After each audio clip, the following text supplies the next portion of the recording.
রিজেন্টের Shahed, জেকেজির doctor Sabrina কিংবা জেএমআইয়ের আব্দুল রাজ্জাকের কথা মনে আছে তো? করোনা সংকটে দেশের মানুষ যখন মৃত্যুমুখে, সারা দেশ যখন মৃত্যু আতঙ্কে ভুগছিল, তখনও জালিয়াতিতে ব্যস্ত ছিল তারা।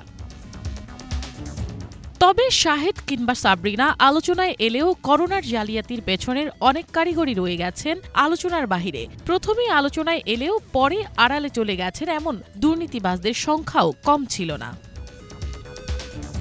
2020 সালের 8 মার্চ বাংলাদেশে প্রথম শনাক্ত হয় করোনা ভাইরাস। সেই সময় বাংলাদেশ সহ গোটা বিশ্বে এই মহামারীর ভয়াল থাবায় আক্রান্ত হয়। প্রাণ যায় লাখো মানুষের, আক্রান্ত হয় হাজার হাজার মানুষ।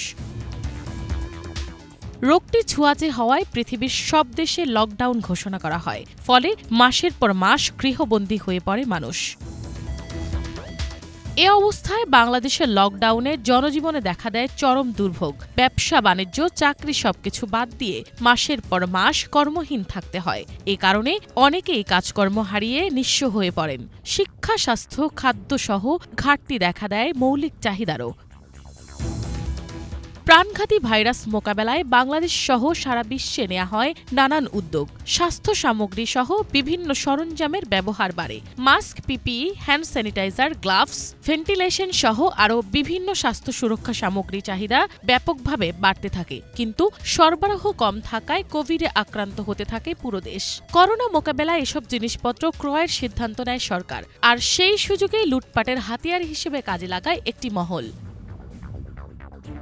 করোনার শুরুতে চিকিৎসকদের সরকারের কেন্দ্রীয় ঔষধাগার থেকে সরবরাহ করা N95 মাস্ক এবং পিপিই সহ স্বাস্থ্যকর্মীদের সুরক্ষা সামগ্রীর মান নিয়ে আলোচনার সৃষ্টি হয়। ঢাকার মুগদা জেনারেল হাসপাতালে চিকিৎসকদের ব্যবহারে পাঠানো N95 মাস্ক এবং পিপিই পাঠানো হলেও তা নিম্নমানের উল্লেখ করে এক লিখিত চিঠি দেয় হাসপাতাল কর্তৃপক্ষ।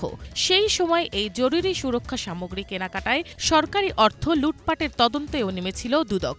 দুদকের তদন্তে স্বাস্থ্যের এসব জালিয়াতির সঙ্গে তৎকালীন স্বাস্থ্যমন্ত্রী জাহিদ মালেক পরিবারের সংশ্লিষ্টতা উঠে এলেও অদৃশ্য ইশারায় আবারও আড়ালে চলে যায় সব।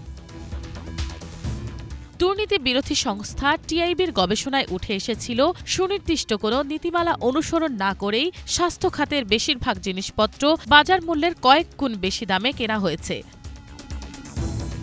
পরিস্থিতির সুযোগ নিয়ে স্বাস্থ্য খাতের এক শ্রেণীর কর্মকর্তার সহায়তায় এসব কেনাকাটায় অনিয়ম, দুর্নীতি ফুটে উঠেছে বলেও জানায় টিআইবি। মাস্ক সহ সুরক্ষা সামগ্রী নিয়ে কেলেঙ্কারির ক্ষেত্রে দৃষ্টান্তমূলক কোনো ব্যবস্থা না নেয়ার কারণেও দুর্নীতি বন্ধ করা যায়নি বলে উল্লেখ করেন টিআইবি পরিচালক। মিনালা দিবা, বাংলাভিশন, ঢাকা।